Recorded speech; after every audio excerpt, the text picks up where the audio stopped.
Hey, JK here. I thank you for sharing part of your day with me. Here for day 17, we're going to travel northeast up to Pittsburgh and talk about the Pittsburgh Pirates, who were fourth with a 76-86 record and a negative 98 run differential. Very similar to other teams, there was one guy who led more categories, but they were scattered a little bit. Brian Reynolds led in at-bats, runs, hits, doubles, RBIs, total bases, and slugging, whereas Brian Hayes led in triples and average.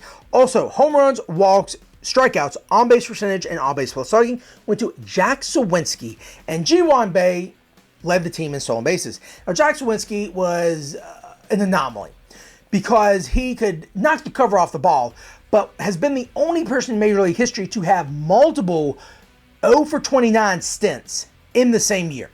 So he won't win you a batting crown, at least for batting average, but he will absolutely get you 20 to 30 home runs, a good number of RBIs, as long as you have Reynolds and Brian Hayes ahead of him and on base. He'll steal a few bases as well. Not many, but he'll steal a few. So Sawinski might be someone to look at more in a points league than in a category league. Someone else I would definitely like to look at is Henry Davis. He was the top prospect in their organization as the catcher. However, he came up and played outfield. Henry Davis was called up not long after Endy Rodriguez was called up. Endy Rodriguez, another catcher prospect in their farm system, actually played catcher. Now, with Endy Rodriguez being out for this upcoming year because of an injury, Henry Davis is actually going to be playing behind the plate. However, Yasmani Grandal was signed this offseason, and that will be someone who will help teach, develop, and grow Mr. Henry Davis. Now we're going to some quick hitters. Edward Olivares came over from the Kansas City Royals, has some speed and some pop. Might want to look at as a fourth or fifth outfielder. Andrew McCutchen still has a good eye, 75 walks, 100 strikeouts last year. A little bit of power, a little bit of speed left in the tank. Jared Trulio had a 300 batting average last year, and while he's not going to take third base from Brian Hayes, he's at least going to be able to be the DH at some days. When Brian Hayes needs a break, he'll play third. So, off to a good start. He's got eyes on him. Another guy finally coming back after a lot of hype, playing a few games, got hurt, missed the rest of the season. O'Neal Cruz, he's going to be a catalyst for this team, especially if you can get Brian Hayes in the zone. If you can get McCutchen to mentor and develop some of the other guys, definitely think Sawinski is going to be able to get some RBIs as long as you have Brian Hayes and as long as you have O'Neal Cruz on base in front of him. Now, as we get to the pitching, we don't need to know a whole lot more than Mitch Keller led this team in everything except holds, because Colin Holderman led the team in that. And then, of course, David Bednar led the team in saves. A big loss for this upcoming year was Johan Oviedo. He did have Tommy John surgery in December 2023, so he will be out until mid-2025.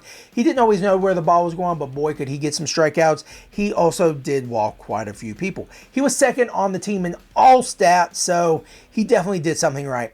Another starter from last year was Mr. Rich Hill. He's super old. He started 32 games. He had 6 games where he struck out 7 or more, and he had 7 quality starts. So he wasn't going to win you the game, but he had a few cheeky good stats. Another guy who's really going to have to rely on health to get him any work is Mr. Vince Velasquez.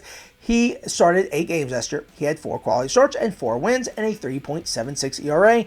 Then he got hurt and missed the rest of the season. Some of the new guys they brought in, Martin Perez and Marco Gonzalez. Neither one of them had the cleanest bill of health, but they're absolutely going to have to be better than they have been before because they have even less behind them coming from both the Rangers, who you might have remembered won the World Series, and the Mariners, who have had some decent hitters. Some guy named Julio recently. So, yeah, they're definitely going to have a whole heck of a lot less offense behind them. Now, if there are injuries, these are the guys that might replace them. Mr. Luis Ortiz literally walks as many as he strikes out. Jared Jones never had a winning record in the minor leagues and lives with a 4+ ERA 3 of the 4 years he played in the minor leagues. Some of the more decent guys, Bailey Falter, who did decently for the Phillies before being traded last year, and then Rosny Contreras, who was a Yankee at one point in time. So they may be options because they pitched a little bit last year. So again, let's hope health does this rotation good. Now let's talk about some of the additions. They added Mr. Aroldis Chapman. I don't think he's going to be competing with David Bednar. However, he could be cutting into Colin Holderman's hold. Another guy, Rowdy Tellez. He'll be a first baseman, and I think he's going to be a good fit for them because he doesn't have a high batting average, but he does walk a good bit. When he does hit the ball, he goes a long way.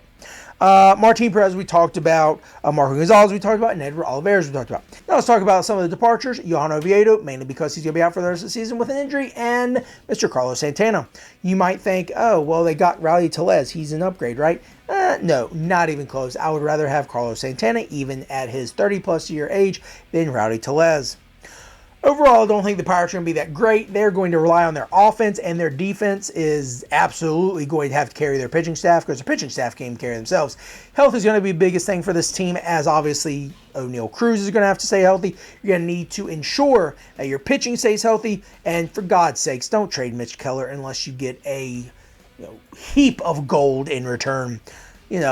Not what you got for Tyler Glasnow. So, in any case, we're going to be back tomorrow, pending sick kids are no longer sick, with the third place team, Cincinnati Reds. I look forward to talking to you tomorrow. This is Jake Cake, and I want to thank you for sharing part of your day with me.